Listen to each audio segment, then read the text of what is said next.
Mike Tyson took the stand in a dramatic bid to refute charges he raped a young woman. America's boxing superstar is now in the fight of his life, a trial that may determine whether Mike Tyson will ever step into the ring again.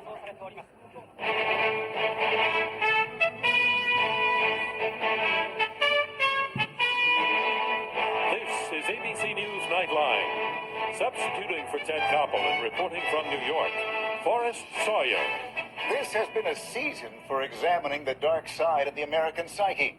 In a short span, we have witnessed a Supreme Court nominee accused of sexual harassment, a medical student and member of the nation's most prominent political family accused of rape, and now this, one of the best-known sports figures in the world, also accused of rape. And whether he's guilty or innocent of this charge, there is something especially heartbreaking about the spectacle of Mike Tyson.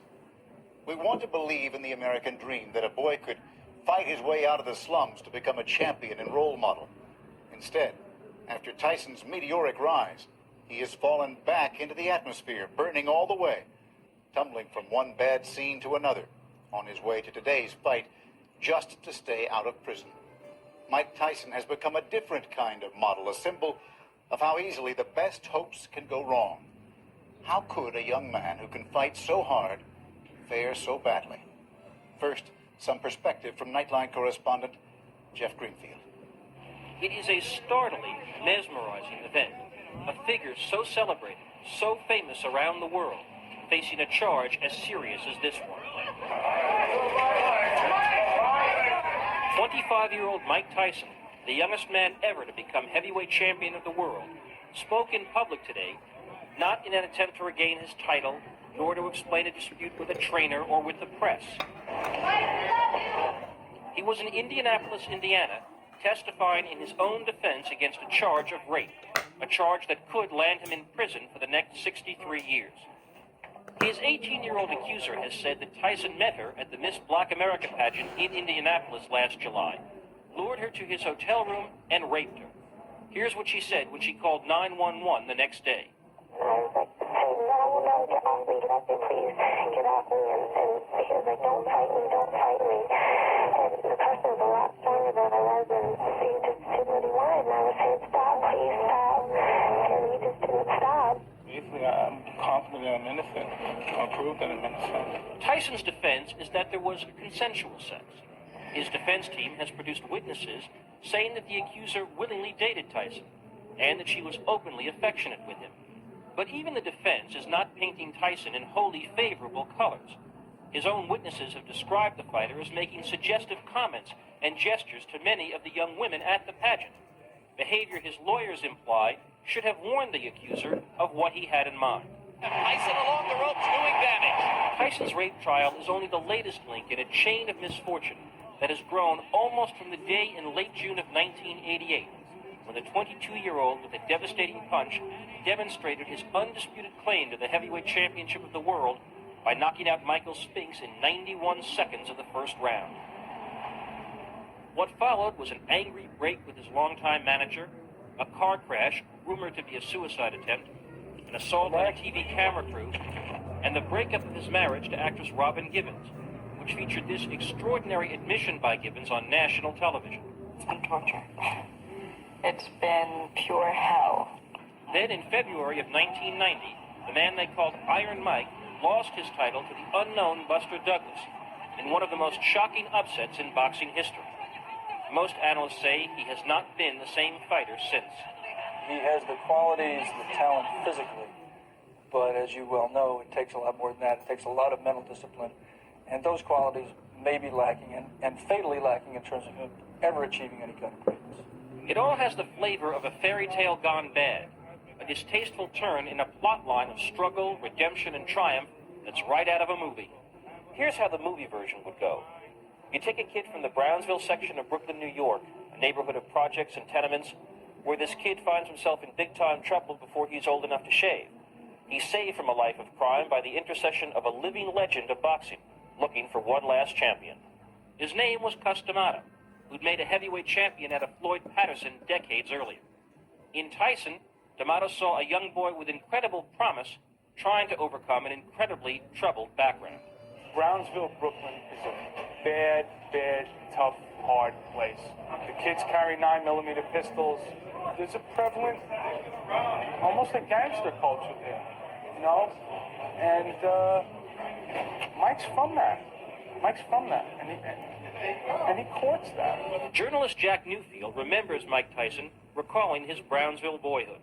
He described how when he was 12, his MO on the streets of Brownsville and Bed-Stuy was to stand outside the supermarket and pretend to be a sweet, nice kid and offer to carry packages for old ladies back to the projects.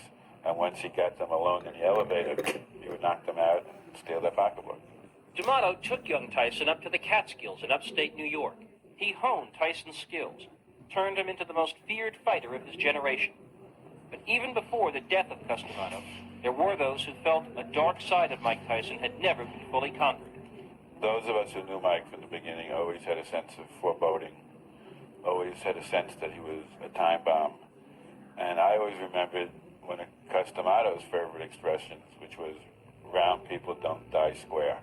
That dark side, some argue, was unleashed when his longtime mentors died, and when controversial fight promoter Don King took over Tyson's career. What is unquestionable is that he's gotten into more public trouble with King than he did with the other guys. There is, of course, a sharply different view of Mike Tyson that has been much in evidence in Indianapolis during this trial. The view of Tyson as a victim, persecuted for his skin color and his fame.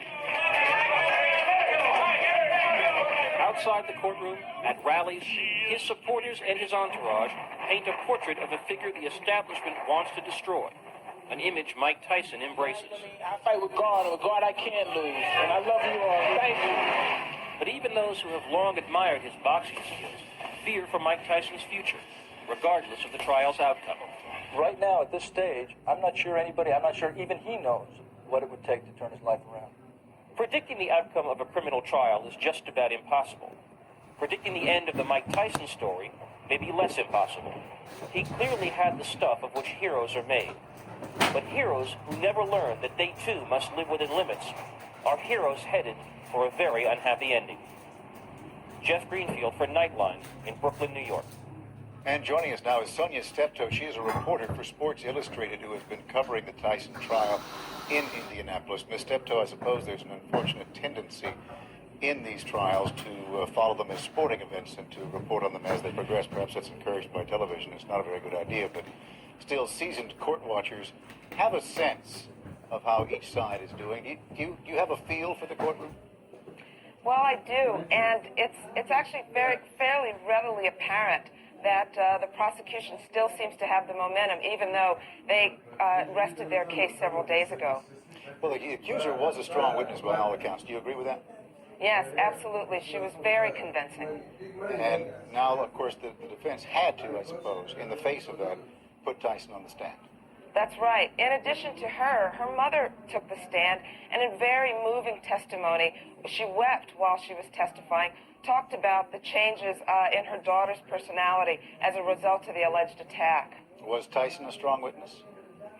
Well, in a way he wasn't. I mean, he's certainly a strong presence, but Forrest, I tell you, he whispered today on the stand. It was really hard to hear him. He fairly whispered. And you would expect that facing this kind of a charge, he had to tell the most important story of his career, that he would want to have fairly shouted from the mountaintops. But instead, he spoke very softly, and I don't know that he was able to capture the jurors' attention quite the way the young woman was able to last week. Do you get the sense that this trial is going to come down finally to whether the jurors choose to believe the accuser or Tyson? Absolutely, absolutely. You cannot believe one part of one story and one part of the other. They are so vastly different. It's as if those two people were in different rooms on that evening. And I think the jury's going to have to believe either her or him. What's left at this point? What's left at this point is the cross-examination of Mike Tyson, and that is going to be really tough for him, because today he was essentially led through his testimony by Vincent Fuller, his attorney. Monday, well, actually starting tomorrow, we've got Saturday sessions here. Tomorrow morning at 9 a.m., he's going to be cross-examined by Gregory Garrison, the special prosecutor in this case, and he's tough. So we're not likely to see this go to jury until Monday, probably? That would be my guess, yeah. Sonia Steptoe with Sports Illustrated. Thanks very much, Sonia. We'll be back here in just a moment. When we come back, we will talk with the author of a book on the pressures and dangers boxers face, both inside the ring and out. And we'll also talk with Jose Torres, a former light heavyweight champion. Torres has written a controversial biography of Mike Tyson, an account that has led Tyson to call Torres a traitor. Joining us from our Washington studio is Ralph Wiley, the author of Serenity, a boxing memoir, and a former writer for Sports Illustrated magazine. And from our New York studios, former light heavyweight champion Jose Torres. Torres has known Tyson for over a decade. Jose, you have known Mike Tyson in good times and bad. It's been a stormy relationship, I know, but is the man that you were hearing about in the courtroom the same man that you knew? Well, at the beginning, when I first met him, which was when he was before 13, he looked very shy, and he was a man with a great potential from the beginning. 6 months after I met him, I knew that he would become heavyweight champion of the world. And Coach D'Amato was very confident that if Tyson maintained the desire that he had and the interest that he had in becoming somebody, that he would become champion. Well, you heard Jack Newfield, who's a writer here in New York, say that Mike Tyson used to talk about the violent times that he had growing up there in that neighborhood, which was an awfully tough neighborhood. And there are those critics of Tyson who say, look, the man was violent inside and outside the ring all along. This kind of thing was inevitable. Do you agree with that? No, because what you do, Coach was flabbergasted when he found out, Coach D'Amato, that Tyson had these qualities, that he was a cheater, that he was a pickpocket, that he was so mean in the street, and he just transferred all those qualities, quote unquote, into Tyson the fighter. And then Coach engineered and constructed a machine that would be unbeatable inside the ring. And I don't think that Tyson was committing those crimes or after he became a fighter outside the ring. Well, yeah, but let's set aside what's happening in this courtroom, because right now Mike Tyson is an innocent man under our law. But there are enough documented cases of a man who has been running along the edge and who has been on the brink of violence, and so many cases now that we see a man who's very difficult to control himself outside the ring, don't we? Absolutely. I became aware of that when I was doing research for the book, and when I sat down with Tyson for hours and hours. He used to call me at my room to come and see him, that he wanted to tell me stuff. And at the time, I thought that Tyson was trying to overcome that violence that he had, and that now with Coach D'Amato, that he was trying, that he would learn to control that violence outside the ring as well as he does inside the ring. Because Tyson is one of the best fighters I've ever seen in my life. And that is due to the fact that he has control of emotions inside the ring. Mr. Wiley, do you think that Mike Tyson is getting a fair shake in Indianapolis? Well, of course not, Forrest. I mean, don't be ridiculous. Well, I mean, you're awfully quick to say, of course not. There are a lot of people who think that's a fair trial. Here in Washington, well, I guess the trial will speak for itself in the end. I'm reminded of an old Billie Holiday song called Strange Fruit. Here in Washington, 5 members of the Washington Capitals hockey team were supposedly accused of rape a year or so ago. The whole thing was dropped quickly. St. John's soccer players, lacrosse players, hockey players, I don't know what they were, acquitted of rape. William Kennedy Smith, similar situation, acquitted of rape. If Mike Tyson is convicted of rape in the same scenario, and this is probably something women should discuss, and you have a double standard, but looking at it... What do you mean? Why is that a double standard? Because he's black? Well, Forrest, that would be for you to figure out. Well, is that what you're saying? I think that would be for you to figure out. I think the similarities are the same, except, well, I don't want to discuss Mike Tyson's case because he's paying lawyers a lot of money.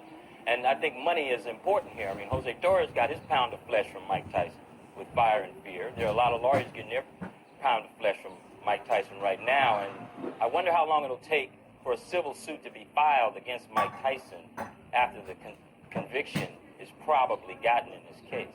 I wonder. Well, Ms. Steptoe, you're watching the trial. those are strong words to be said about how this is going. If he's found guilty, it is an indication of a double standard. You're not saying, Mr. Wiley, but I'm assuming you're saying it's because of race. Ms. Steptoe, what do you say about that? Well, I know Ralph, and I don't really have an opinion about that side of this case. I can only tell you what's going on inside the courtroom.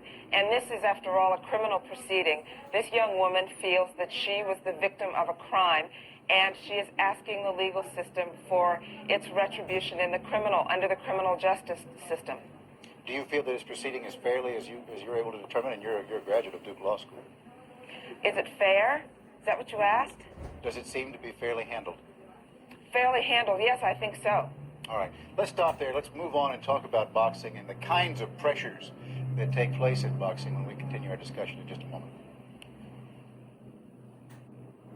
The subject is Mike Tyson and the pressures of boxing. Jose, how old was Tyson when he first started boxing? He was around 12. He was in jail when he first boxed with a coach who had been trained by Cus before. And when he saw the potential of this young kid, he took him to Cus. How in the world can a boy who has had the experiences that he had growing up and then is suddenly introduced into the bright lights of boxing and instantly vaulted to that kind of fame and the millions and millions of dollars that are at stake and the pressures and the pushes and the pulls, how can anybody expect him to keep his feet?